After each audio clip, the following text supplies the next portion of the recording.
Hi, everybody. David Parsons here. This is the Nostalgia Trap podcast.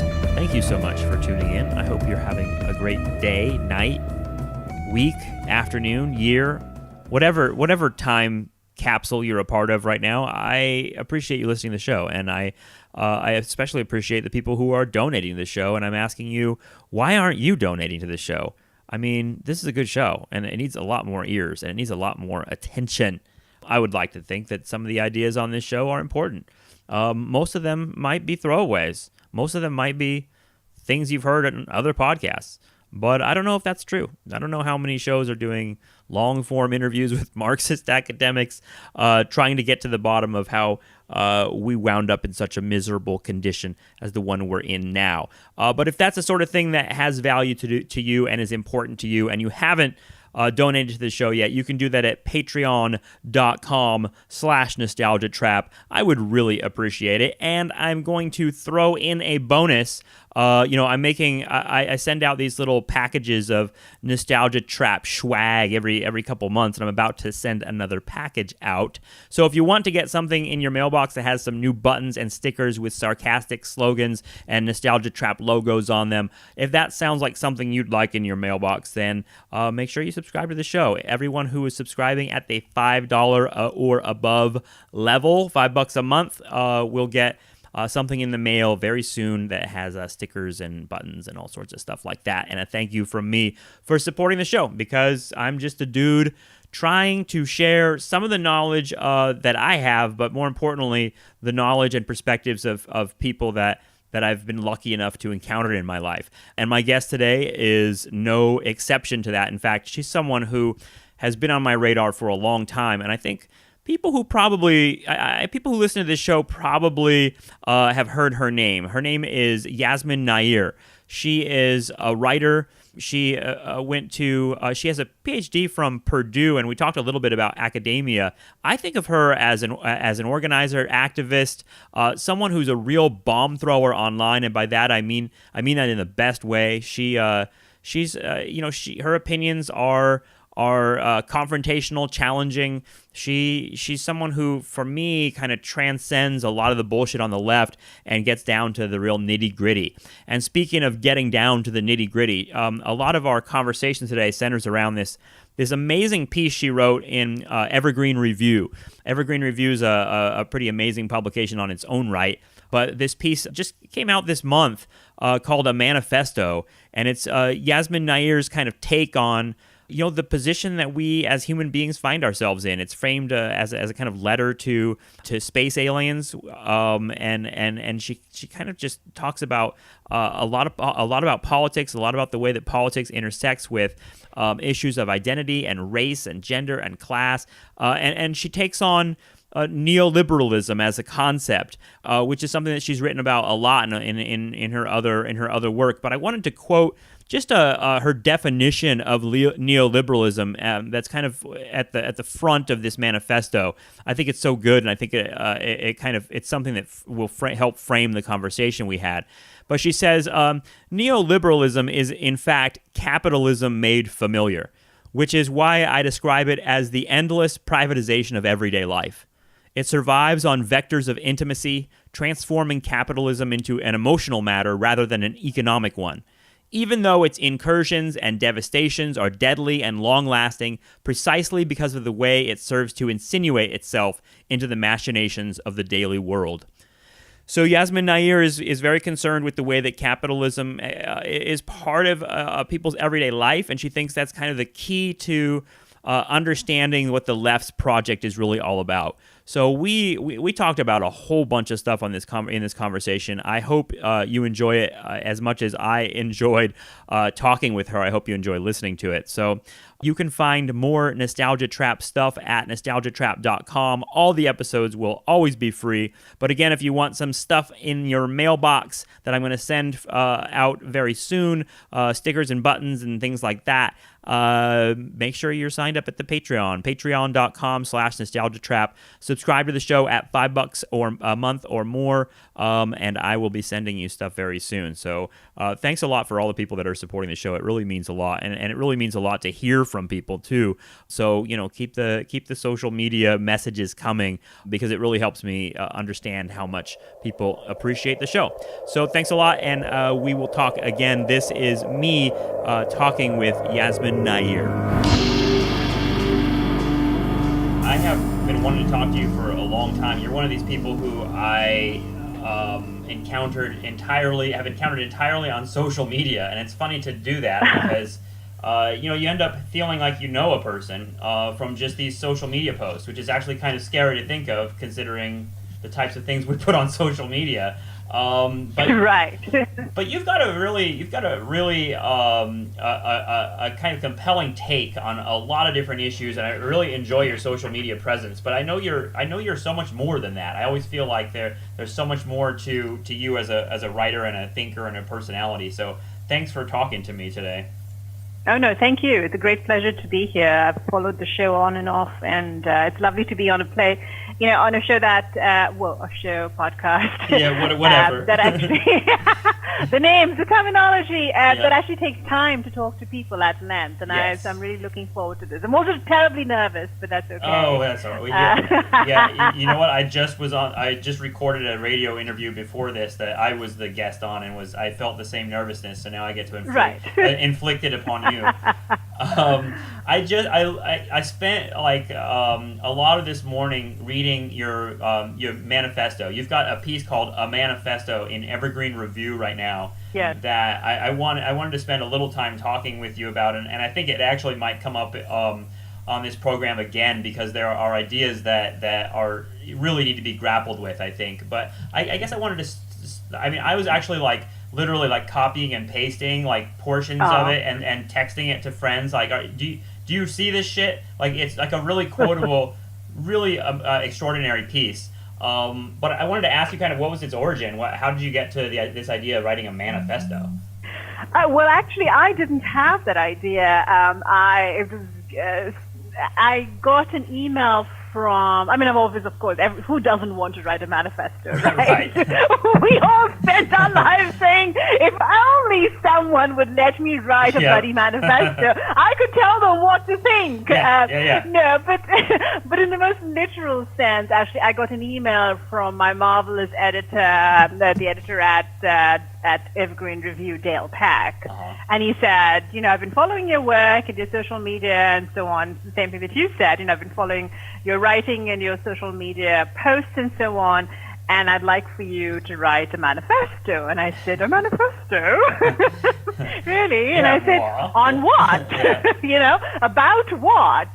And he said, anything you like. So I said, and how long? And he said, as long as you like. So, this is the dream, right? Yeah. Literally a dream assignment. So I scary though too.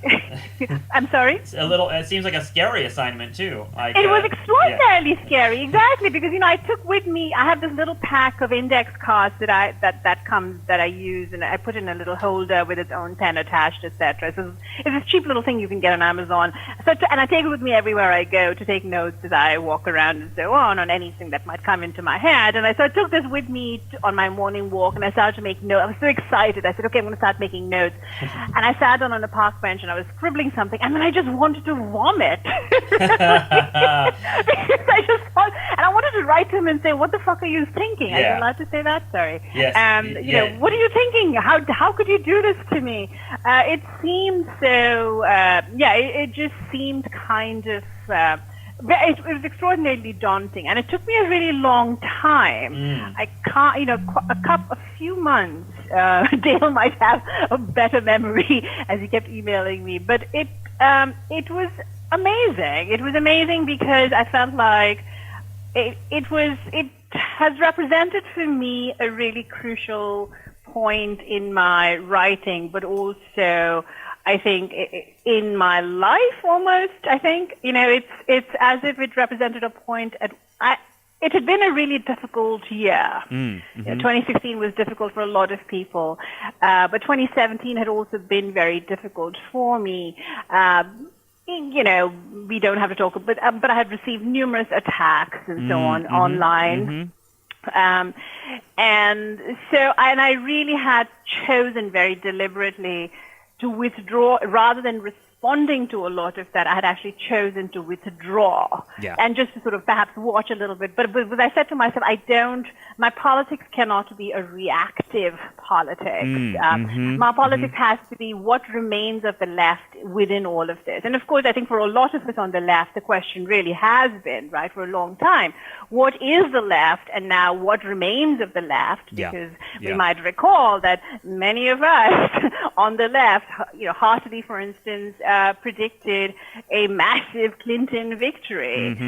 We were not expecting Trump. Trump was not expecting Trump. Right. So, so there were these sort of political issues for me that I had been thinking about, cogitating upon, and the manifesto, all my life really I've been thinking, I honestly all my life I would say, from a very young age, I've been sort of thinking, well, what's the world supposed to be? Right? What is the world we imagine? I think that's something that we all think about. And then, of course, there's Evergreen Review. I was really honored to be part of a publication that has hosted so many incredible names. And I remember thinking, that was the other part that really made me want to throw up. I remember thinking, I'm now with these people. I mean, so there's like I think of the Beats when I think of Evergreen Review, and I think of the kind of Allen Ginsberg figures, and we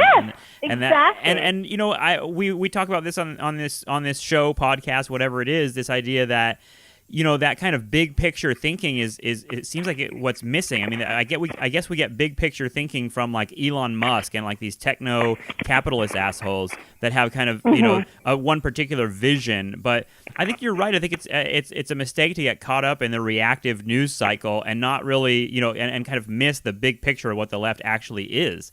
And that's why I like the manifesto. It actually kind of, I mean, for those that haven't read it, I can't recommend it highly enough. It's called A Manifesto on Evergreen Review, and you can find it online. But the gimmick that you came up with is that you're writing kind of a letter to space aliens. When did that kind of that conceit enter the picture when you were writing this? I think I would say, if it took about, let's say, a few months, I would say I think fairly early on, because I struggled with how to write a manifesto. I looked at a lot of manifestos, as you might imagine.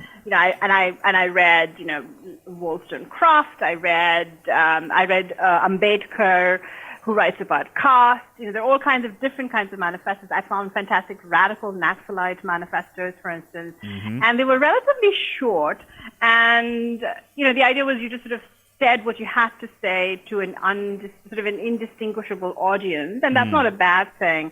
But I've always been. I'm very dorky in my taste in terms of culture. What do you mean by that, dorky?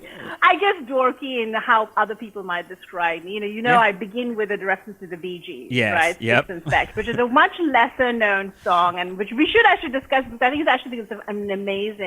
it's an amazing piece that a lot of people have very little regard for, until it came on Walking Dead, but that's a whole other story. But I knew that it would be long, because as you might know, I tend to write very long pieces. I wrote an extraordinarily long piece once about Suey Park, for instance. Yes. I like to write long pieces, and I knew that I would need a way for the reader to be able to hold on, as it were, to this long narrative without getting, tired or bored. And I thought, okay, I can write this as a letter. And then I thought, to whom? And, all my life I've also watched all kinds of science fiction. I love science fiction. I love zombie flicks. I love space alien flicks. And I thought this would be amazing. And I've always thought about dystopia, which of course is very much present in all our minds. And I thought, well, this would be amazing if I could write a letter to aliens there. And also, I wanted to write pessimistically. I did not want to write an optimistic manifesto, because I'm not an optimistic person. I guess I call it in the manifesto, I refer to what I call strategic pessimism. Yes. And I wanted to say, the world goes to hell. What can we leave behind? And I remember when I was a child, in the 70s and 80s, we were always talking about these time capsules, right, where we inserted letters. And there's a sort of, I don't think we really do it so much anymore. But there was a period of time in America and other parts of the world where people were really interested in these time capsules because there was really a much stronger sense of, and I grew up with Carl Sagan on the television, right? So there's Right. much stronger sense that there might be aliens coming to Earth one day, and what could we tell them, right? So I sort of played with that idea, and that phrase is something that, I'm just very much struck by the idea of talking to aliens. Yes. Yeah. Me too. Yeah. I love it, and I love the way that you bring up various pieces of dystopic fiction and science fiction, but you don't. It's not. You don't bring them up. I mean, you don't. I don't think you even explicitly mention the names of some of them, which I really like that strategy. No, I don't. I can tell you were writing about Children of Men quite a bit in there. That film, which I think is kind of a signal work of our time in a lot of ways. But I want to go back to that strategic pessimism thing that you were talking about. I love. There are so many great quotes in here, but one of the things you talk about with strategic pessimism is what I want to read a quote from this piece. You say, "What I propose instead is a strategic pessimism, a full understanding that we will, as a band of queers once said, first get our asses kicked before we win. We have to dispense with the idea that we must first love or like those whom we work for and with, and instead understand that the point is not to create a giant happy neighborhood where everyone knows your name." And there's one more quote that I wanted to read that goes to that that kind of hits everything for me. I'm sorry, I'm looking for it here. Here it is. "As we move forward in confusing times, admonishing each other to be perfect people is a shitty, stupid, time-wasting tactic. The left is far too concerned with proving its moral character instead of doing what it needs to do, prove that its vision of the world is what will save us all." I thought that was such an economic way of putting what the left's real kind of purpose is. But what do you mean by strategic pessimism, and what is all this about how we don't need to love each other? Right. Thank you for asking that. Yeah. So this comes out of a lot of my writing and mostly my organizing, especially my earlier years of organizing amongst mostly very radical queer leftist people. And I'm very much still a part of a radical queer community here in Chicago, a radical queer abolitionist, feminist, anti-racist community. This is about as left and radical as you can get. I still consider myself a part of that, but over the last many years, I would never become a part of the Democratic Party, certainly, but within that sphere, which I think is where you find the most potential for a radical left alternative politics, I have found a lot of sense of feeling, right? A lot of sense of connectivity, a lot of talk about community, and a lot of talk about how much we need to hold each other up. Often people will quote from Asada Shakur, "We must love each other or die." Now, in its context, that phrase makes absolute meaning, especially when you're talking about the histories, the multiple histories of utterly disenfranchised peoples, which is to say most of the world, right? And the need to maintain connectivity, the need to hold each other up. And so all of that, of course, is important.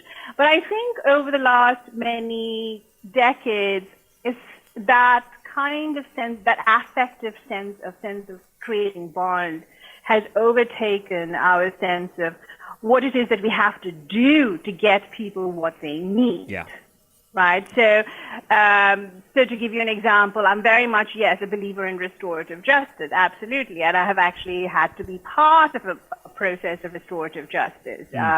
And what I found so troubling in all that entire process was this constant emphasis, not just in how do we repair this other person, the person who has done harm. In this case, I was a quote-unquote victim, not of sexual abuse, just to make it clear, but of a different kind of abuse, not of physical violence, but a different kind of, activist violence, as it were. And I was the quote-unquote victim, right? So even in that process where I, was the person who was receiving all of this help, I just found all of this troubling because there was so much emphasis on how do we repair this person who has done all of this damage to her, for instance. And I think that this kind of, and that builds upon a certain sense of optimism, which is to say, this optimistic ideal that what we have to do to get to the world we need is to first repair ourselves and make ourselves better people. And that's how we make a better world. And what I really always wanted to say during this processes and also during a lot of our organizing was, never mind who we are as people. What is the world we're building? Right? So what I wanted to say during the process that I went through, for instance, was, I really don't care about liking this person. I don't care about making him a better person. Right. I really don't care about it. I just want him to give back what he took from us. Yeah. Let us just do that and figure that out. So I think a lot of left politics has become mired in this kind of affective responsiveness, this kind of affective idea that we need to become better people. And I keep thinking, structurally, what is it that we need? Horrible people, horrible, disgusting, vile people need to eat. Yes. Right? They need services. They need better health care. This country is going to hell. And here we are concerned about, are we making each other better? No, and I will also, to be completely fair to my comrades and my quote-unquote community, because I'm also very suspicious of the word community, to be fair to all of us, it's not as if things are as simplistic as I might be rendering them. There's a lot of complicated and complex, thought going into these processes. Sure. But I do think that by and large there's this emphasis on what kind of people are we, and that does matter in some sense, but I think that we're letting that cloud our judgment of what the world should be. So I wanted to be not optimistic, I wanted to be pessimistic. I wanted to say, what I'm really saying is the world is fucked, we're all horrible people, but we need shit. Yeah. I mean, this is about as bald as I can put it. and that kind of we need shit thing. I mean, you write about you write about a lot about this kind of like burst of left writing and activity in the months after Trump was elected, and including people who were all of a sudden discovering that they had some sort of affinity for this white working class and that kind of thing. And all of a sudden you get these, really ridiculous positions people are taking around identity politics and all this stupid stuff. But at the base of it, you hear very similar to what you're saying. You hear this kind of like, well, we need to turn towards a material politics. We need to turn towards something that is that is tangible. But that kind of left phenomenon, you describe them as these like micro celebrities in Brooklyn, and all that kind of thing. That scene, they kind of are very settled on this issue. In other words, they're kind of like, well, we'll fix the economy and we'll quit talking about race and we'll just do economic issues, and that's what will save the world. And it seems like a really it seems like a really big mistake to be kind of both like dismissing identity politics and dismissing race and sexuality and those issues, attacking quote unquote social justice warriors and all that kind of language.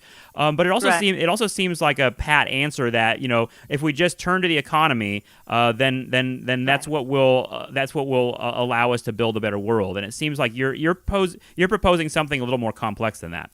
Right. What I'm saying is, of course, yes, the economy matters. And yes, absolutely, we have to look to material solutions.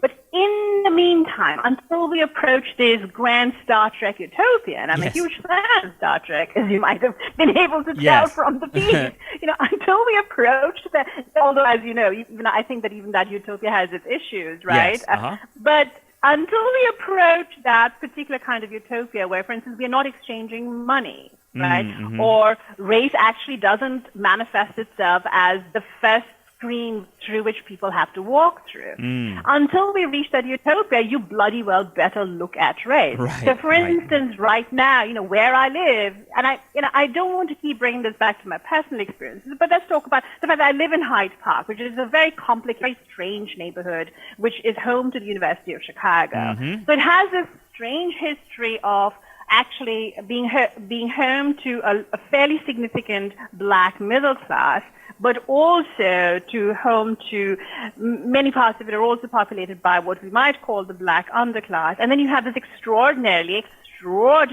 wealthy university, which is literally hoarding and sitting upon these massive resources, which include, I will add, one of the biggest, best medical research places in the world, and which, despite all of that, despite having access to that kind of medical technology, refused for years until activists just went at it, refused for years to build a trauma center on the South Side.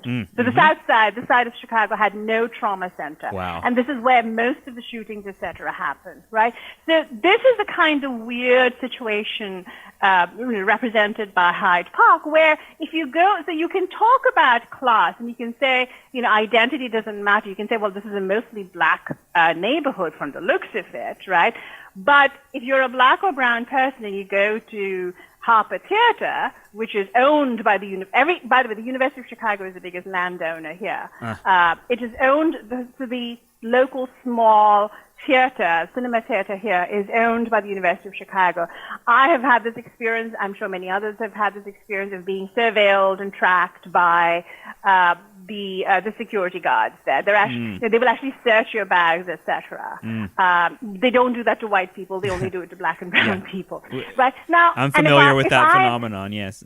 Exactly. Now, and if I ever suffer anything like a broken leg or I have to have emergency services, first of all, the University of Chicago Hospital is notorious for being absolutely horrible. But also, all black and brown people, not just in Hyde Park, but everywhere else, know that your life is really under threat because you don't know how you're going to be treated by a system that is inherently racist, yes, right? So we're talking about situations where your life literally, the quality, not just the quality of your life, but whether you live or die will depend upon the color of your skin. Now, under those kinds, and we can go on infinitely, right? Talking about how race has an impact on everyday life and on things like housing, on things like education and access, right? When you get a job as a black professor, it doesn't mean you're immediately exactly like the white professor next door to you because you have very different economic histories in your family and so on. Yes. So if you can't talk about how capitalism weaves itself through people's lives as they're inflected and touched by race and gender, for instance, then, shut up. Right. This is I'm so frustrated with the left. This is my only response these days is shut up. Yeah. Just shut up and sit down. Because if you don't get how, and I can assure you that everybody, for instance, who is fighting for the trauma center, for instance, has a perfectly good understanding of how capitalism works in their lives. So no one is saying, look, when this is a racist fact, they're not saying capitalism does not exist. They're saying capitalism exists and it happens to mediate itself through race in particular ways. I think "shut up" is pretty much the right approach when people are making those kinds of arguments. I mean, when you're talking about Chicago, you in this piece, a manifesto, you use you talk about gentrification, and I like the way you frame it, and you frame it, talking about what neoliberalism is, and you kind of have a. You walk us through neighborhoods in Chicago and how that stuff works on the ground, and then you kind of shift to and talk about how the structural stuff works. But when you're talking about Hyde Park, isn't that where the Obama Library is being constructed? Yes, and it is. So what's unique about the Obama Library, I think it's still technically needs one final stamp of approval, but it's probably going to go through. What is unique about the Obama Library, it is the most neoliberal presidential library because he's the only president who actually had a bidding war. It's so ridiculous, isn't it? Yeah. It's the world's most kind of neoliberal unbelievable president. Right. He had a bidding war, and also the processes and the structure, all of that is completely closed to the public. They've just clamped down on all of that. There's no transparency whatsoever. The reason it's basically a nonprofit. It's a giant nonprofit. Well, yeah, and I mean the reason I brought it up is it feels like Obama as both as a figure, but also as a policymaker is kind of a linchpin in the whole neoliberal movement, and he's the library. When I read about it, I think I read an article in the Baffler by Rick Perlstein that was about the library and kind of how the bidding war and all the kind of ridiculous shit that they're doing to make it's this an thing.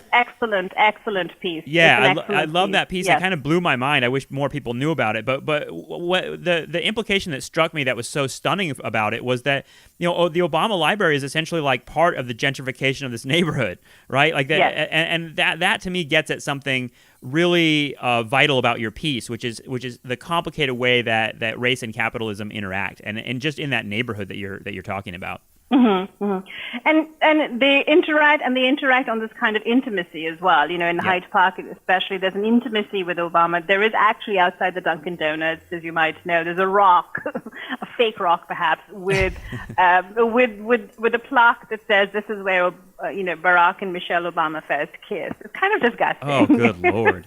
Yeah. Yeah, and I have to imagine his children would be totally embarrassed by it. But there's an intimacy. I lived 5 minutes away from, when I first moved to Hyde Park, I lived on what is called the quote-unquote west side of Hyde Park, which is about 15 minutes walk from East Hyde Park. And the two worlds are completely different. But I lived about 5 minutes away from Obama's mansion. Wow. And there is this kind of intimacy. Yeah, it was really interesting. You always knew when the guy was in town because you weren't allowed to walk anywhere for a while. You just had to take like 2 blocks away just to get anywhere. Yeah. You have to take long detours. But there is this kind of, yes, exactly, race and gentrification, and also what I'm really interested in and what I talk about in this manifesto is the intimacy of neoliberalism. Yes. And it works because it has capitalism has successfully made its ravages seem like intimate.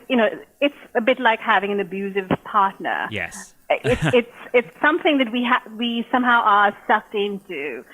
We hate it, but we also can't live without it. So things like ride sharing and so on, those are things that a lot of us actually need. I think again, this is where the left fails, right? So many on the left are so a sneer at those of us who use things like Lyft and Uber, for instance. But if you live in Hyde Park, there's no other way really to get in and out of Hyde Park because the bus system is pretty terrible, and it takes a long time, and there are no cabs that will stop or even come to the south side, for instance, unless you know which corners to stand on. So, there's a way in which neoliberalism, I think what the left does not understand is how and why neoliberalism has succeeded in making certain things available to those who are in dire need of it. Yeah. And I think that's one of the more challenging elements of this piece that you wrote is that when you were writing about Uber and Lyft and the ride sharing and how much it really like transforms the lives of poor people, and then this paradox of them as these predatory companies that are just making things worse, and then the left. The left's problem with it is going to be directed at the labor and the Uber is not a union company and all that kind of thing. But what do we do with that? I mean, what are we supposed to do with the fact that these institutions that are reptilian in how they're setting up the structures of their capital are at the same time delivering lifestyle improvements? It's weird because I feel like right-wingers point this out a lot. They're like, well, you hate capitalism. You may hate capitalism, but you love your iPhone, right? I'm not sure how you square that. That seems a really tricky thing to walk through. How were you thinking about that in this piece? In the piece, what I point to, I think, is the inability, because I still do want to situate our solutions within the left, right? So I do want our solutions to come from within the left. So for me, the issue around, for instance, the left, the left, whatever that is, the left sort of contempt for ride sharing and this constant talk about unionization is very much like its talk about race. Right? That somehow race simply should not exist in our analysis. So to me, the first part of the solution really is to get people on the left to start having better analyses and to start thinking more rigorously about how capitalism is not just something that you read about in a book, but how it functions in people's lives. And I think the difference between my work and I think a lot of people like me, and the difference between our work and the work on, say, what is now, I would say, called the standard issue left, is that for instance, in my case, my politics, my understanding of what is required of a left politics doesn't come only from reading Marx. And I have read Marx, and I have read psychoanalysis, and we can talk about psychoanalysis later on. I know my text, but a lot of my thinking about how to make things different comes from having worked on ground and seeing how things actually work. And also, here's the big difference, is that I think a lot of what we're calling left politics is coming out of, I'm sorry, but enclaves like Brooklyn. Yes. Yep. And they're being these theories are being propounded, quite frankly, by people who have a hell of a lot of privilege. So we're talking about relatively privileged, mostly white, often male leftists running around and sneering about inadequate institutions like Uber and Lyft and not understanding, well, okay, this is actually the only way for some people to get the hell out of the neighborhood and go to work sometimes, right? Right. Now, that has come about because there are institutional problems in the left, which is to say that the major publications of the left right now are being driven entirely either by wealthy people or either they're owned by extraordinarily wealthy people, some of whom may not talk openly about their wealth, but who do have a certain amount of wealth. And I'm talking about wealth, not just money, because there is a difference between wealth and money. Yep. Right? And the writing in those left publications is being done by people who can afford to for free or very little. And, I've written about this a great deal. Now, this is not to make a petty point simply about, don't write for free, and which is not a petty point, but it's not a simple point. There's a way in which structurally the left has become reflective of a very particular kind of class analysis, which is not actually embedded in an understanding of how class, economic inequality, all of that intersect with other kinds of issues like identity on the ground. Yeah. So when and that has to fundamentally change. And to be honest, I'm not even strategically pessimistic about this. I'm just deeply pessimistic about. Well, yeah, I agree. That's why that line from you about how we have to get our asses kicked first. There's something chilling about that, because I feel like that's true. I feel like I don't hold a lot of hope that the left is going to get it together right now, defeat Trump, and create the utopia. I feel like we're on a ride right now, and that the machine is already operating, and we kind of got to ride this out and see capitalism reach its apocalyptic the apocalypse that it promises. So, and whatever that means. I mean, I think you write about that very well, even when you mention Children of Men, is that these films and these dystopic kind of imaginings are in part a widespread acknowledgement that we're heading towards some sort of cataclysm, and that maybe we won't get it together until after really bad shit happens. Absolutely, and for a lot of people, bad shit is already happening. Right, Where I live, for instance, I'm I live in a real bubble, even in Hyde Park, even on the south side we have. But if you move, say, 10 blocks out of Hyde Park, you're moving in a world where there is not even a halfway decent grocery store to be found for miles. You have to take 2 or 3 bus trips. When I lived on the west side, it took me 2 or 3 bus trips to get to a basic jewel, which is like the Safeway in California. So forget about Whole Foods. Right. A lot of people are, everywhere. We are surrounded in Hyde Park. We're surrounded by neighborhoods where Rahm Emanuel shuttered down a lot of the local schools. So you have these fantastic, beautiful old buildings that are just lying empty, waiting, of course, for developers to come in and repurpose them in some way. But right now, there aren't adequate schools. There aren't adequate medical facilities. Dystopia exists already. Yeah, it's already here. And I mean, we talk about on this show quite a bit. This idea that there are 70 million people that are refugees in the world. There are so many different pieces of the human population on this planet that are already experiencing apocalypse. And so this exactly. idea that it's a sign of even my privilege to even say like, oh, maybe the apocalypse will come one day, or maybe that's what we're heading towards, when it already is that for a good portion of the people on this planet. And even in the United States, we have apocalypse happening in regions all around. So Exactly. I wanted to. You mentioned reading. This kind of like split between like theory and practice, and the kind of idea that the left spends a lot of its time thinking through, Marx and other kind of signal texts. And that kind of maybe puts them in tension or apart from the population that they're actually trying to help. But I mean, I know it's hard to find out information about you, but I think you got a PhD at Purdue. Is that right? Yes, I did in 2000 in English. I majored in theory and cultural studies. Yes. Yeah, and I mean, what I know I've noticed you write very pessimistically about academia, which I love.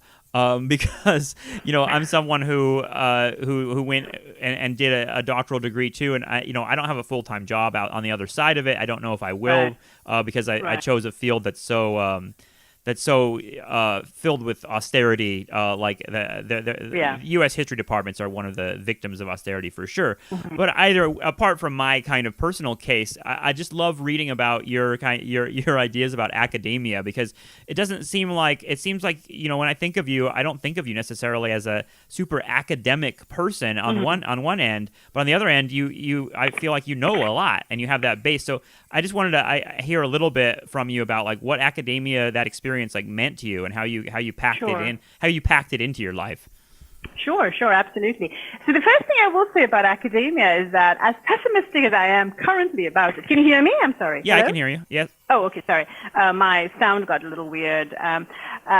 And although as pessimistic as I am about academia, and as you know, I've been attacked severely for saying that academics are not radicals, and as many problems as I see in academia, I think people might be stunned or shocked perhaps, or at least surprised to know that I absolutely love what it can offer. And I actually think that getting my PhD, which especially in the later years was a bit of a problem, was a bit arduous, shall we say. Mm-hmm. Despite all those horrific experiences, I think that getting my PhD was the best thing I've ever done in my life. Mm.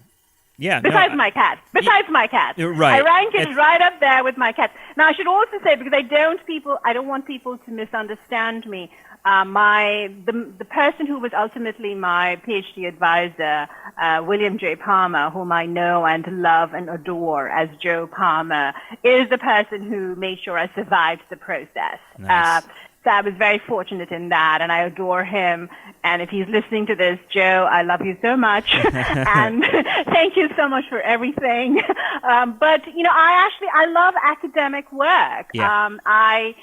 So it's what I do in my sense of pessimism about academia and in my critiques of academia is actually really what I'm trying to say is there is so much to be recovered here, but there is also currently at this point in time so much utter and complete bullshit. Yeah. And a lot of it is coming again from purportedly left academics, very macho, chest-thumping academics on the left who seem to have acquired a weird sense that what they need to do is to refurbish academia's image. Yeah, right, right.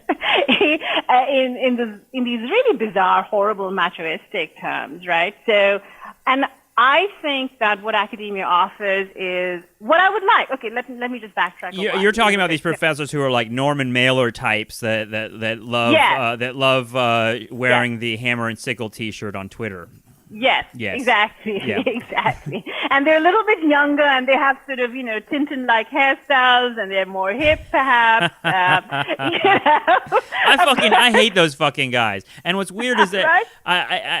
it's weird because it's like on the one hand I'm like, well, there's the population is so right wing that I can't really get too mad at these guys. At the same time, right. it seems really, really opportunistic. Mm-hmm. It seems, and yes. I love your example of like, what is it, the tardigrades. The idea of these kind of internet micro celebrities that are essentially seem like they're more about building brands than they are about the politics. But go ahead, I interrupted you. I'm sorry.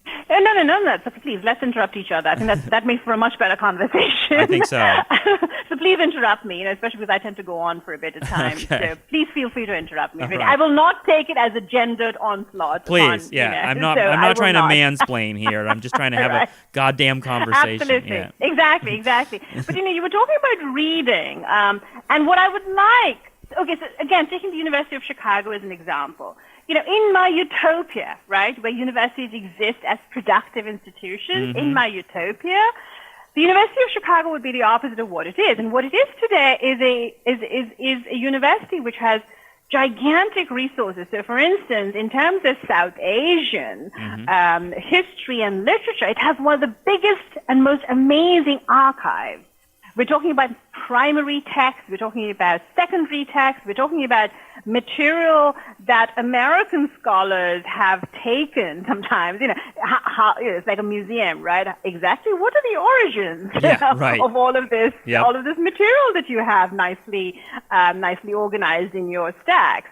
So it is host, it is home to this amazing archive of material, which is closed off to everyone except University of Chicago students and scholars and visiting scholars with certain rules and so on. Now, in a perfect world, a university would actually be able to open up those resources to everyone, so that everyone with an interest in, the average person. Now, obviously, when it comes to primary texts, which are often fragile, yes, there are obviously rules and regulations, but we should also be working, the money should be spent on things like digitizing, right, precious archival material so that it can be available, and there are places that are doing that.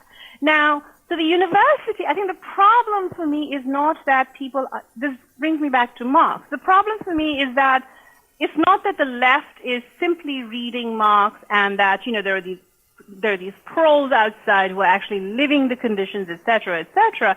It's that the discourse on what is Marxist theory, how do we continue these conversations and how do we make these conversations part of daily organizing, that is very much controlled within academic constraints. But if we opened that up in different ways, if we had more public venues, where people had access to certain kinds of text, had access to certain kinds of discourse, without it, if we said that the problem with academic discourse is not that it's academic, the problem is that it has, over the years, accrued a kind of patina that only an academic can use it. Yeah. Right? And I would actually like more people to talk academically, to be honest. Yeah, that kind of insularity of all these departments is kind of stunning. I think people who are outside of academia don't understand that academics actually there is a genuine disdain for engaging with the public. Like there is. I mean, I went to the CUNY Graduate Center, which is it has a reputation for being a pretty left-wing school, but in the history department, we all. The culture was, if you're doing public history or popular history, or you're writing biographies that you're trying to give to the public, like that's slumming it. That's really, low work. And you want to write books that other academics value and read. And that to me is just suicide.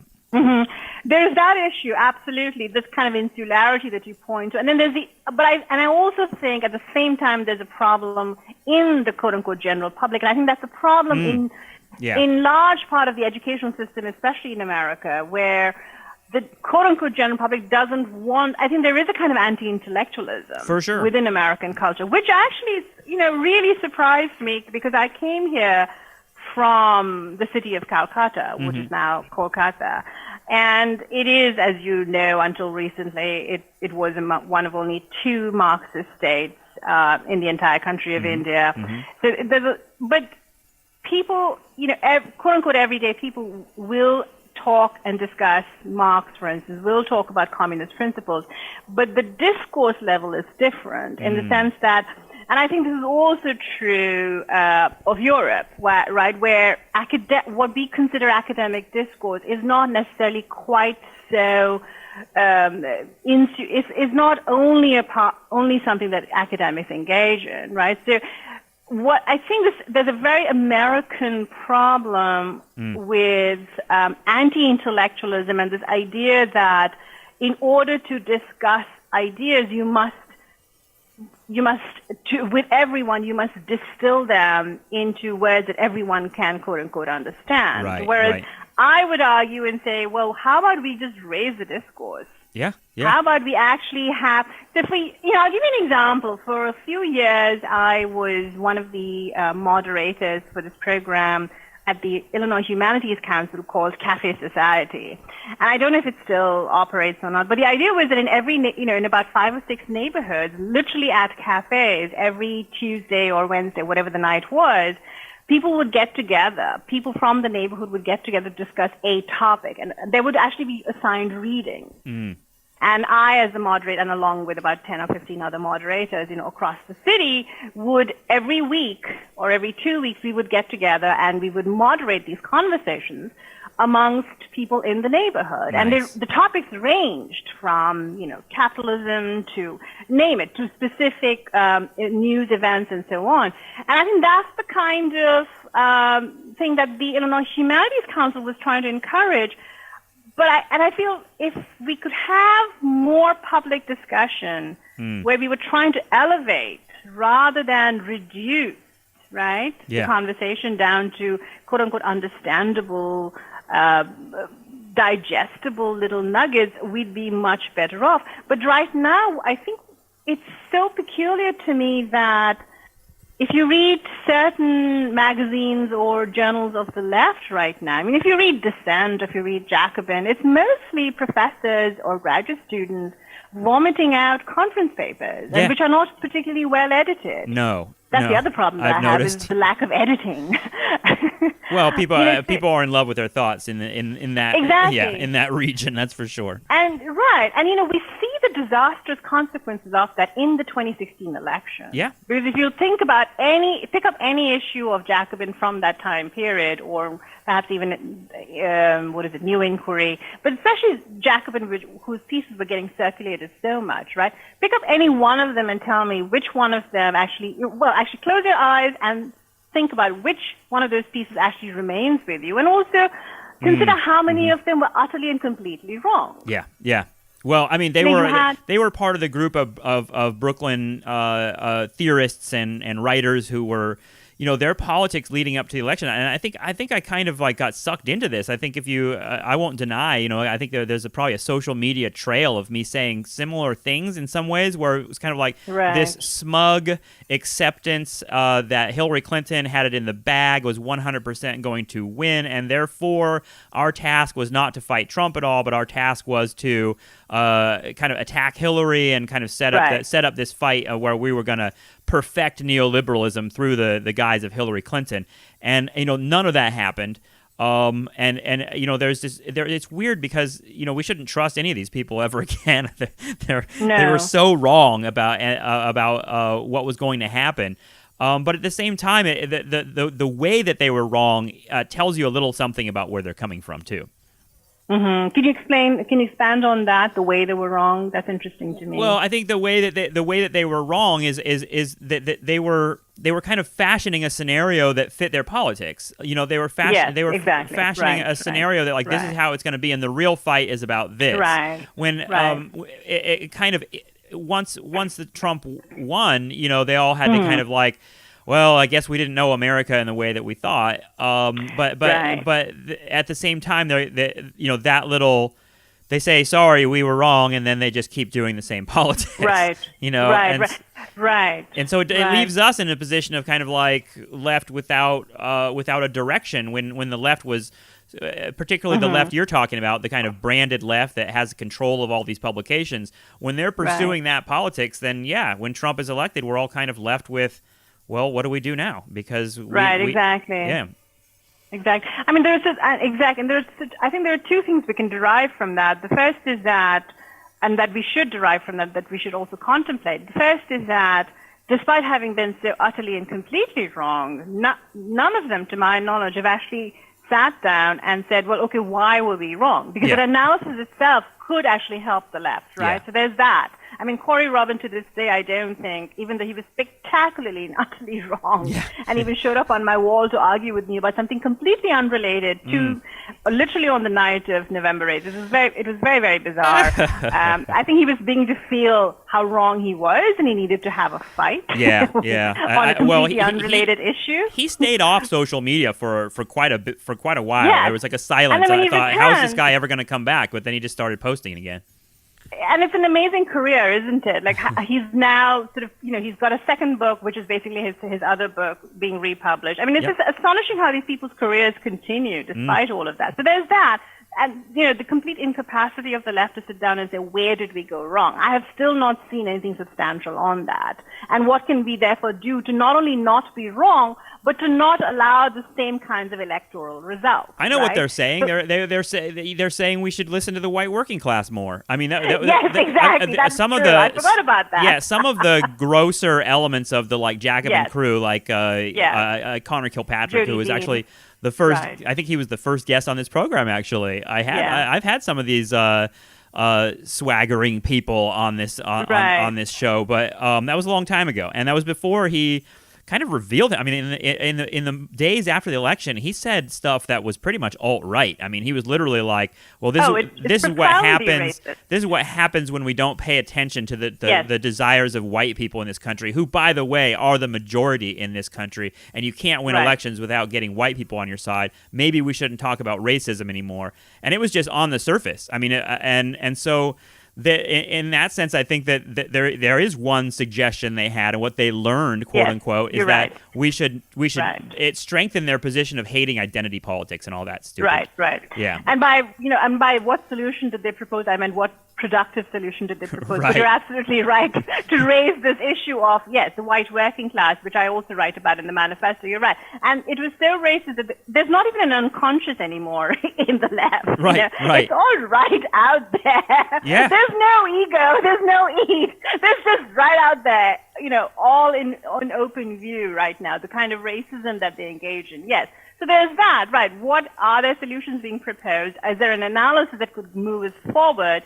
And unfortunately, as you point out, the analyses are just plain wrong, and in this case, utterly racist. So there's that problem.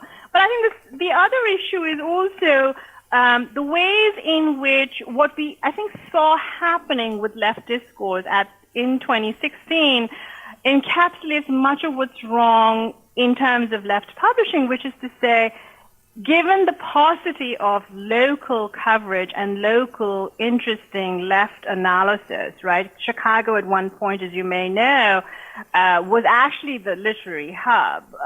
In this, it has a very long history, especially in terms of left politics. But there were other. I think we have across this country, a complete lack of an erasure of local coverage, local intellectual left analysis. And so I think one of the big things that happened is that a lot of people started to think about what was coming out of, say, particularly Brooklyn, as local and national at the same time. Because it's Brooklyn. I mean, they're so important there, right? Yeah, but also I think there's a problem with them assuming that, but I think there's also a real problem with a lot of people on the left also, even if they don't live in Brooklyn, sort of thinking of that as the center of their intellectual and political lives. And that to me is scary. Now, obviously, we know that locally, certainly in Chicago, which still is home to an extraordinarily vibrant, activist left community that is, many parts of which are still doing incredible work.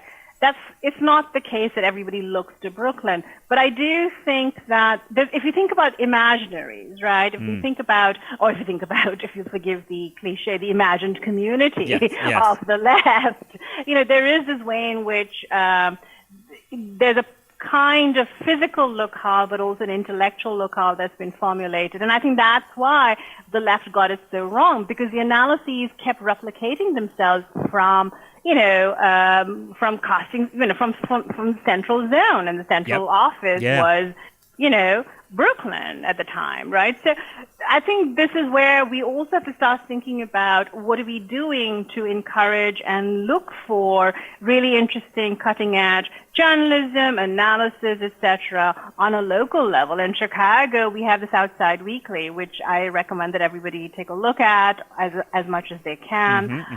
We do have, the Chicago Reader still survives, but what is it, Tron now, whatever the hell the Tribune is called. Right. I don't know. It sounds like something that the aliens dropped on their way back home. We've got Tron. The other one, I can't. What is the other paper? We actually still have two papers, and the other one is sort of more "quote unquote" working class. Was it the Sun Times? Yes, the Sun Times. Thank you. But they're both impossible to read. Even they have terrible websites. Yep. Oh yeah. Right, awful. The worst websites ever conceived. And so again, what you have are people. People do read them, yes, but then, the owners keep complaining that no one is supporting us, and I want to go, well, because you're so full of shit. Even when I pick up the local, actual, physical copy, the first thing that happens is that hundreds of vouchers and coupons fall out. It's so disgusting even to pick up, because I told myself, well, okay, I won't go to the web because the website is disgusting, so let me start reading it, in its physical form. And that's an unpleasant experience in itself. And gradually, I think a lot of people I tend to think of the New York Times as their local paper, and that comes with a cutting of resources for local journalism. These are long-term. All of this is going to have such terrible long-term effects that I don't think we've quite understood the gravity of. Yeah, I feel like that's true. I mean, we've been talking about on this show a little bit about how Trump kind of, his victory seemed to indicate that the internet and social media are having effects on our politics that we didn't perhaps anticipate. But it feels like that something is happening in the way that people get information, and that it's really, and to me, it's really kind of pathetic to hear people like fact checking Trump and talking about that he made a factual error in his speaking, because it seems like he's like off that map. Like he's like, someone yesterday, a liberal writer was kind of like, we cannot grasp how far Trump has gone from reality. And it's like, well, that seems like much of the American population too. It doesn't seem like that's just him. I mean, I was looking for stories on what's his name, Harry. It's Harry, isn't it? I always get those two boys mixed up. Oh, the prince that is marrying a black girl from Los Angeles. Right. Yes. The biracial. We must be accurate. Oh, I'm sorry about that. Yeah. No. I'm not dissing you. I'm just I know how asking about how everyone's having this discussion. Is she biracial? Is she black? Or not, right? Many people are saying she's not black enough, and many people are saying she's not white enough. So it's very confusing. Right. Yeah. There's all of that. But I was looking for stories that I hold the monarchy in contempt, and therefore always write about it. Of course. As a good ex-colonial must. Sure. But I was looking for stories on whether or not anyone had reported on her leaving acting as a profession. And so I was looking at a lot of stories, and all of them, including the BBC, The Guardian, you would think, these storied news outlets, had exactly the same story in exactly the same words. Yeah.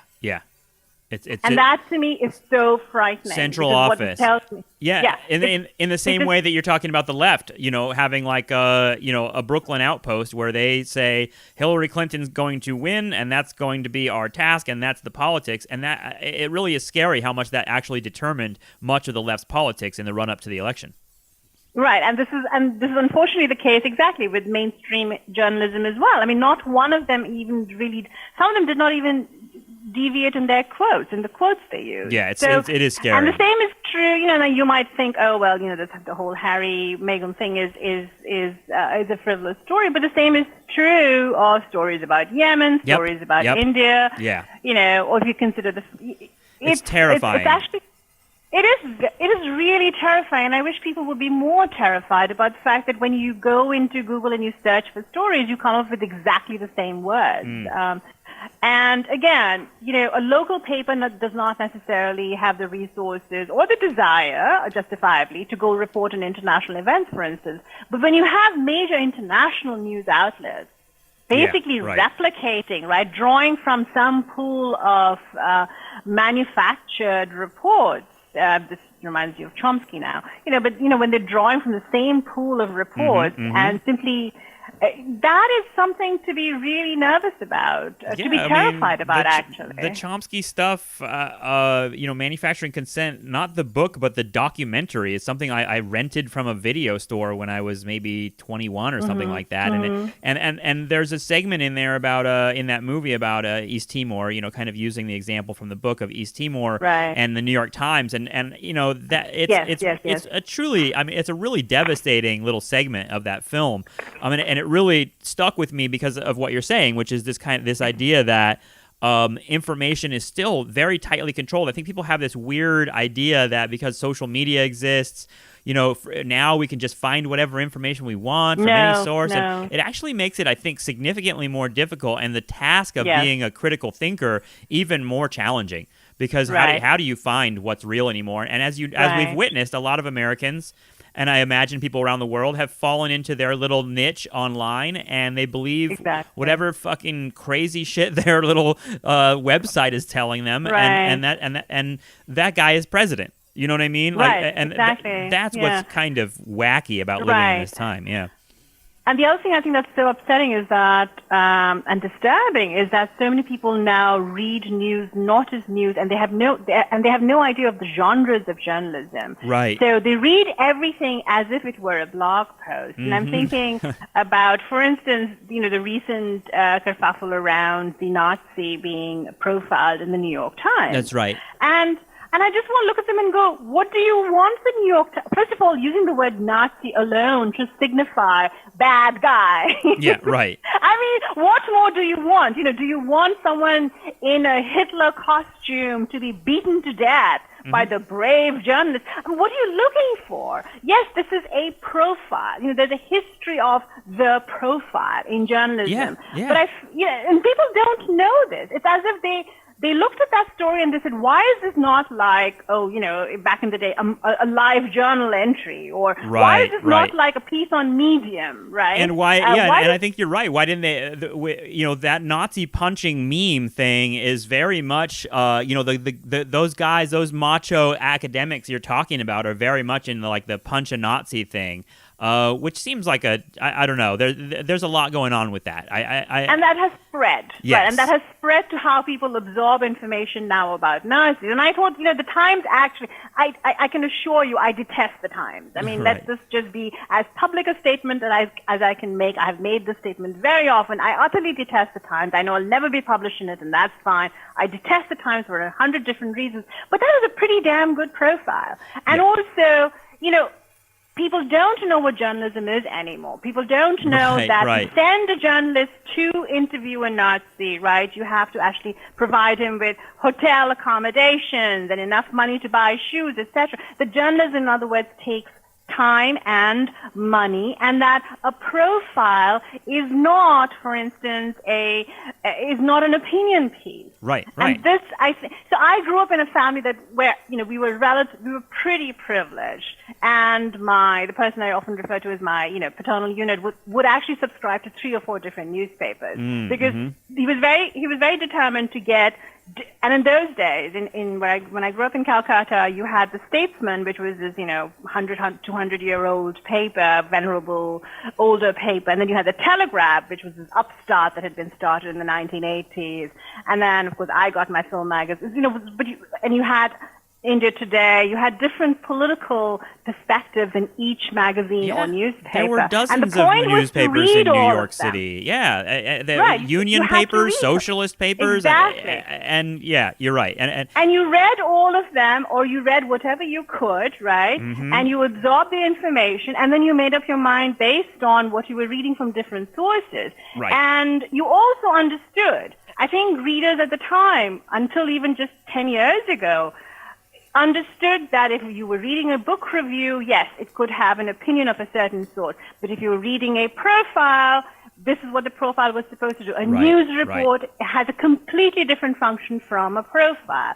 and so on. And I feel like people nowadays expect everything basically to be either read like a Facebook status update. Yep. And I say that as someone who writes a lot of those, as you know. Yeah, I enjoy or them. like a medium, thank you, or like a medium blog post. But if I were to do a profile, and I have actually profiled God Hates Fags. I mean, I've actually interviewed them. Mm-hmm. I have bloody interviewed The them. Westboro Baptist Church, right? Yes. Yeah. Yes, and I got an interview with them as a very visibly brown, queer, foreign woman with a weird foreign accent, Yep. right? And I still got them to talk to me, and I got, I think, a really interesting bit of work as a result. Because I didn't go in there saying, you're a piece of shit, let me talk to you. Well, they're not going to talk to you. Right, if right. you say that. No, so I think it's, and I think what also people don't understand is that, and I think what all of us who think and talk about media don't seem to understand is that this is a fundamental change that's not from very long ago. Only 10 years ago, even 11, 12 years ago, you literally had to buy your newspaper. You weren't given automatic full access to its content if you didn't buy the newspaper. This is true of the Tribune as much as the New York Times. And people now act like it's some sort of birthright to go online and read everything that the New York Times produces. Yep. The newspapers have always had paywalls. It just used to be a quarter that you had to give a newsboy on the corner. You know what I mean? Like exactly. Yeah. No, I get that. No, and again, because people have no sense of of what it takes, what journalism, what it takes to produce journalism, they really think that everything should be free. And because if you were to send the average Joe out, quote unquote, into the streets to do a profile of, God Hates Fags or the Westboro Church, they would do a terrible job at it. Right. They would come back with some sort of a bloggy post and maybe photos taken from, 50 feet away. There's no... And I would also blame, the newspaper world for this as well. The inability of media outlets to actually is very much like the inability of academics to explain the importance of their work. I think academia has failed to actually transmit how important its work really is and what its value can be without saying, anyone can do it. I think rather than say anyone can do journalism or anyone can do academic work, I think we should say, look, it's a skill, just like a physicist has a goddamn skill. You wouldn't tell a physicist, why can't you just explain, I don't know, the theory of relativity in a simple sentence. You wouldn't say that to a physicist. Well, then, I think this is the problem, is that academics and journalists are very alike in that they have failed to communicate the importance of their work and the ways in which their work actually does help to rethink the importance of what's going on in the world.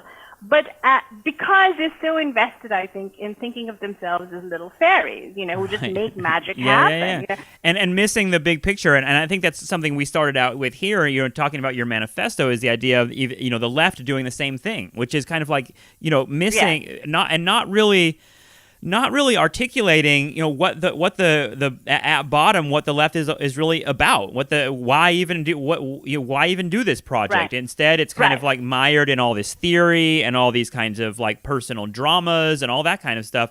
The personal missing dramas that are ridiculous. We're supposed to be the people that have the best ideas. We're supposed to be I am very certain that like the ideas that are on the left are the kind of the major kind of ideas that have been circulating in the left for a long time are correct and are the right diagnoses of the problem. Absolutely. At the same time, what good does that do anybody if I can't articulate that and really kind of make that alive for people? And that's what I think is nice about your manifesto, is that it underlines this idea that capitalism is in our everyday lives. It's not something that I convince someone in some vacuum about.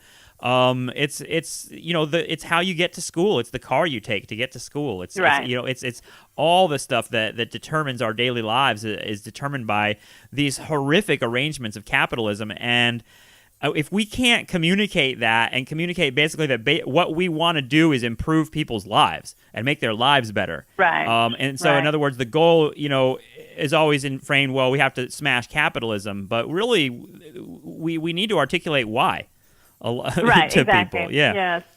And I think in the process we've become more of a reality show. I think you said that just Yes, now, and I think for that's sure. putting it perfectly. We've become we've become like the Kardashians. I mean, this is we have dynasties of leftist quarrels at this point, Oh, and yeah. they've given up trying to figure out which Jacobin kerfuffle is the reigning It's so one, lame. or what happened It's with such the a new waste of time inquiry. to pay attention to that shit. It really is. And But that's become the drama. Yeah. It's become about drama. And I find, for instance, that just the other day, I find that people now, especially in social media and the quote-unquote left, right, are more interested in having fights to Yes. engage in, to prove that they actually have an opinion. Part of me And I thinks just they found- orchestrate these fights every couple weeks and months they do. because they need Yeah. they need to refresh their page views, they need to refresh their Right. subscribers, and it's just like, did you hear about the latest outrage about Jacobin? And I never Right. find it that outrageous or sexy. I find the drama to be, if you actually try to explain like Jacobin gods or any of that Right. bullshit to someone that's totally outside of these circles, they'll look at you blankly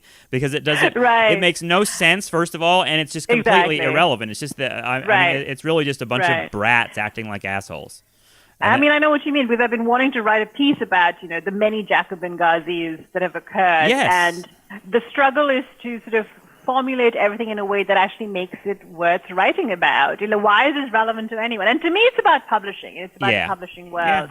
So that's sort of the crisis that I want to investigate through that. But yes, it is so much mired in these sort of personal dramas, and it's also mired in a certain sense of the left that's no longer functioning as a left, but more as a coven of celebrities Right. duking it out in public. So I think that's the problem. But I'm totally with you about, yes, the left is where it is, where things are. Left is where things have to happen. That's why we're The left frustrated, is the I only think. hope. Yeah. I think it's frustrating, and I think, the question for us is, how do we go out into our daily lives, our activist lives, our academic lives, our media lives, and keep trying to figure out how to bring those pieces in view. How do we create structures that make the world better for everyone, regardless of how we feel about them, et cetera, et cetera. And I think this is again where the left, unfortunately, can be such an impediment. Because I'm thinking about the ways if you think about things like prison abolition, when the fight becomes about which famous celebrity academic wrote what piece against the idea of prison abolition, rather than what is prison abolition. Right. And what parts of it, for instance, I have issues with restorative justice. I have issues with this idea of no cops, because really I want to say to my pals, come on, I don't trust y'all to give me help when I need it. Right. I need like this big, strong person who looks very threatening to stop this dude from hitting on me on the train. Like, I need that, okay? Yeah, and So, that's a tricky thing to navigate. It really is. Right. I think that's the conversation that needs to happen. Yeah, right? for sure. That is the conversation instead now is more on, who's saying what against it, as opposed to, okay, let's look at this very complicated set of issues. We don't want people to go to jail, to prison forever. We don't want these horrific conditions. We don't want people to be put in solitary confinement. We don't like prisons. Okay, but there are these complications. So how do we go about them? And instead, it all becomes a fight, right? Which is so disingenuous, because those people that write those things are capable of having the complex conversation you're talking about. They just don't want to. I know. They want to get page hits, and they and that's right. They want to get clicks, and that's part of what they're doing, it feels like. Exactly. Yeah. So, prison abolition, healthcare for all. I mean, these are very simple issues. Right. But, yeah. Well, should we talk about animals at some point? Not to change the subject. There were a couple of things I wanted to ask you before we go. I mean, one of them is about, the animals are you referring specifically to pit bulls? Oh, any animals. I mean, just animality, animals, the place of animals in our lives. Certainly pit bulls, yes. Yeah, because you've written a piece about pit bulls and American racism that I thought just hit the nail on the head when it comes to like how those dogs occupy a certain a space in American culture. But yeah, what's your deal with animals? Because I know that you had you wrote very profoundly about a cat that you lost recently, and I have 4 cats, and there's one in particular that's sitting next to me right now that's kind of very much the spirit animal of our house. And I can't imagine her not being here. And she's 13 years old. So that one hit me pretty hard. But how do animals fit into your kind of your political cosmology? Mm-hmm. So it started as with many children, I think. It started with sort of an undifferentiated love for animals. Yeah, right. When I was a kid, I wanted I told my father, I said, I want a tiger, a lion, an elephant. Yeah. I was 6 years old. What did I know about how exactly this one? So I think it certainly began with, yes, an undifferentiated love for animals, which I've always had. At the same time that, and I will be honest here, is that I've also, in my relationship to animals has often always been mediated by my, emotional and political circumstances, right? Yeah. So my relationships with them have not been completely uncomplicated. I think I've written about this, with Toby, my last cat, who is Frida's sibling.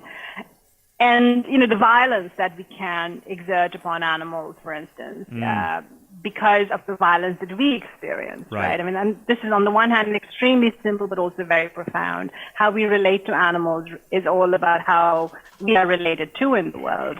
And that's something that it's a very complicated sort of part of this whole narrative. I really do want to write a book titled How to Mourn a Cat. But I think that please do. There's this whole exactly. Yeah. Yes, I will. Thank you. And so there's that complexity of the relationships between humans and animals on a personal level, but also the more I think about animals, I think about them politically, and I think about them as in terms of animals as creatures that we use and deploy and eat. I'm a carnivore. I'm not by any stretch of the imagination a vegan or even a vegetarian. I suspected that. Right. Oh, and the older I grow, the more I need red meat, it seems. Yeah. I don't know. Yeah. I love meat, right? I tried, but I can't. Yeah. I can't So I'm with you. But but the complex relationships that we have with animals as they're structured within capitalism, right? And how they structure our relationships to capitalism, but also the relationships that we establish with them on very affective levels. But how that affect and that love itself is completely always mediated through tropes of ownership, right? Mm-hmm. Tropes of violence sometimes, tropes of anger, in my own. So I can say, for instance, I used to constantly call Toby I keep calling them my masters, right? They own me, I don't own them. A lot of us who live with animals don't like to call ourselves owners. I am extremely sentimental. I am still, because both my cats are still with me as far as I'm concerned, but I still refer to myself as the mummy, which is, given my feminist politics, might sound horrendous. But, it's very gendered and it's very maternal, for instance. But that's also about ownership. I mean, who the hell decides whether my cat lives or dies? I do. Well, there's a poster up at the veterinarian's office that says dogs have masters, cats have slaves. It very much made me think about exactly. I love that idea of the discourse of ownership and the way, even though I'm a meat eater, I'm sympathetic to the ideology of veganism in some ways. Absolutely, yeah. And I'm sympathetic to. I feel like the way that capitalism relates to animals is probably one of the biggest elements of the criminality of capitalism, and just captures really how savage and disgusting it all is. But at the same time, I eat meat, and I think that kind of gets at a little bit of what your politics are in some ways. Is you have a kind of attention to the lived experience of capitalism as well as the kind of ideas about theory, and those things have to be, they have to be mixed together. They have to be blended and met on the terms of each of them, because those I don't know, that kind of tragedy of animals in our lives and animals in factories and that stuff never leaves me. And whenever I see stuff like that, it always makes me feel why I hate capitalism in a more visceral way. if that makes sense. Right. No, it does. It does. And I think you see the effects of that on animals, and you see the effects on that on the relationships, right, between humans and animals. And that's what fascinated. I'm also interested in the histories of those relationships, right, which is what drew me to the Pit Bull, which is actually a review of a really excellent book about. It's called American Pit Bull, and the ways in which the Pit Bull is embedded in this long history in the United States, in the history of slavery and the history of African Americans in relation to dogs, and especially in relation to the Pit Bull, which until very recently has been pretty racialized and still is in many ways. So that kind of very complicated history that needed to be unpacked, and which is unpacked, by the way, in the book that I review. Yeah, I imagine there are race and that's what I was going to say, is that the kind of correlation between race and the Pit Bull, and the kind of ideas that are thrown on the Pit Bull as these fundamentally, biologically violent creatures, etc. Seems like a discourse that's taken right from racist discourse. But absolutely. Also, I mean, this is something I could ask you if you know anything about this. You seem like the right person to ask, because pit bulls, I lived in Brooklyn for years, and I saw lots of lesbian couples with pit bulls. Like it was like within. I mean, maybe it was just a certain blocks I was walking, but it seemed like a phenomenon. Maybe pit bulls are just kind of part of a kind of urban culture, if that makes sense. But either way, I noticed they definitely kind of have identifications with certain communities. Yes. So pit bulls, until about maybe 15 years ago, and I'm just looking up the name of the book, and why is it? Yes. So the book is by Bronwyn Dickey. If people are interested, it's called Pit Bull: The Battle Over an American Icon, which gives a lot of this history. But until about very recently, pit bulls were racialized and seen as demonic, aggressive, horrible dogs that would just kill you no matter what. There were all these myths about pit bull jaws and so on, right? They would lock on you if they bit you, etc. But what has happened, and I suspect this is why so many of those lesbians in your neighborhood had pit bulls, is that image has completely reversed. So now it's actually a badge of honor to get pit bulls from rescue pounds. There are actually organizations that specialize in rescue animals, and most of those rescue animals are pit bulls who may have been, for instance, used in dog fights and so on. So it's become a bit of a badge of honor. It's liberal performativity. So the other dog. You say, I mean, this is so offensive, but it's like liberal performativity to adopt a pit bull. It's like a white couple adopting a black child, and saying and it's like a badge of honor. Well, right. Not that there's anything wrong with any of that that impulse, but it's definitely something of it. Right, and I think to be fair, pit bulls get new lives, they get new homes. That's always good, and I'm sure these women all love them. But there is a kind of performativity. There's also fashion to breed. Yes. You may recall, for instance, that greyhounds, right? Right. Greyhounds were actually the rescue dog. Now, the peculiar thing about greyhounds, and I asked a greyhound lover about this, and she didn't have the best answer. But the peculiar thing about greyhounds is that they wouldn't exist if not for the racing from which they're rescued.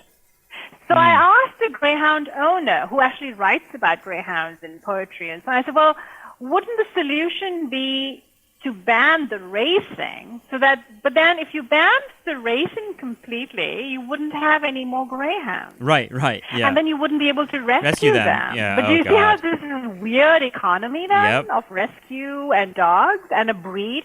Because breeds are absolute nonsense. I mean, the idea of any kind of breed is rubbish. That is a weird, I think weird economy is the right word there, because it's like, without the abuse, then we don't get the liberal performativity of rescuing them, which seems to be, I'm not saying it's the main motivator there, but it seems to be certainly an element of that culture. And it's interesting to me that the emphasis is so much on the rescue of the dog, rather than how about we just ban this horrific practice? Right? Yeah, that's because funny. if you ban the practice, you don't get to rescue them anymore. Well, not only that, the breed would have to disappear. Yeah, right. Wow. Which is kind of phenomenal to think about, It is. right? I mean, an entire breed would disappear. And actually, it literally only takes, I think, about 2 or 3 generations of not breeding for a breed to disappear. Isn't it great in Children of Men how Cuarón kind of framed the animals that they're kind of like everywhere in the frame, but you never like he never. I love how they're just background, but it makes sense that in a situation like that, is kind of like post-apocalyptic or dystopic world. That animals would just kind of be everywhere, wandering around. Dogs, horses. I mean, there's something really authentic about that. Yeah. Yeah. And they do in many places. You know, in India, dogs travel around in packs, and they literally travel in packs. In Russia, they're actually dogs that have learned how to take public transportation. That's amazing. They travel in packs, they go up escalators, and people know to leave them alone. They're not vicious, but they travel in packs. But again, that has everything to do with the devastation of neoliberalism. Yeah, right. And in India, it has everything to do with the deep poverty, right? And the way to survive. So my first pet ever in my life was a dog. I hate to use the word. I didn't know I was rescuing her. I was just taking her from the pipe that her parents had abandoned her in. Right. But her parents would travel around as a pair, and every now and then they would have, a litter, and then they would abandon the litter, go away for a few days.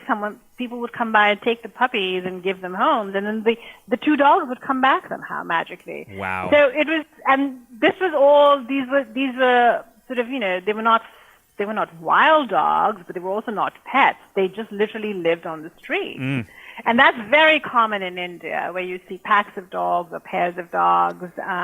And that's where I got my first dog, actually. That's how I got my first dog. So what happens to animals? What do we mean when they revert, right? How do they revert? And what do we mean about reversion? What exactly is this? What are we scared of when we say they reverted back to X self? Right. Is that a fear that we have for human beings too? Right. It seems that we'll all be feral. Right. If you are unmoored from capitalism, what would happen? Yeah. Well, I mean, maybe we'll find out in our lives. I don't know. I mean, it's weird when I think about dogs and cats. This phenomenon that I don't think anyone has really adequately explained. That the internet, we used to say, was all about cat pictures. Like the internet was just nonstop cats. And then when Trump was elected, it became all about dogs. And there were like this doggo thing, and like there's memes about dogs and pictures about dogs, and it's that's interesting. Yeah, and I'm still unpacking that, but I feel like I wanted to give you that to think about, because your mind is such a great machine, and I feel like I reading your work is like, I don't know, it has a quality like writers like, I don't know, Walter Benjamin or something like that, where you're kind of like, you're connecting lots of disparate elements of the culture and of politics, and I just really, really enjoy your work. So thank you for talking to me. I really appreciate it. Oh, no, it's been a great pleasure. And I will say that actually is also my academic training coming into play, I think. Oh, for sure. Which is what we loved about academia, right? Exactly. Yeah. And as I move further away from academia as a moneymaker and as a practice, I don't regret any of the work I did there, because I think maybe it'll get more interesting. Exactly. I think that's what we can do with it, and I hope, and I would like a world where that's available to everyone, me too. In some way or the other, without these awful taxes on graduate students, which we can talk about some other day. Yeah. It's been such an incredible pleasure, and I'm so happy that we finally got to do this, David. Me too. Thank you. I really appreciate it, and we'll talk soon. Okay, I cannot thank my guest enough, Yasmin Nair. I had a great time talking with her. I hope to have her on the show again. She's someone who talks a lot about, dystopia, apocalypse, the end of the world. So we talked about it after this program, that it would make a lot of sense to have her come on and do an AM/FM episode with me, and then let Peter go to work on what the stuff we come up with. So that's probably what we're going to do, so look out for that. I really enjoyed this conversation. You can find more Nostalgia Trap stuff all over the web, but please consider going to patreon.com/nostalgiatrap and donating to the show. $5 a month or more at this point will get you free stuff that I'm going to send in the mail very soon. Buttons to let everyone know what an asshole you are. So if that's something that you are excited about, please consider going to patreon.com/nostalgiatrap and donating to the show. It helps keep us on the air. Thanks so much, and we will talk to you next time.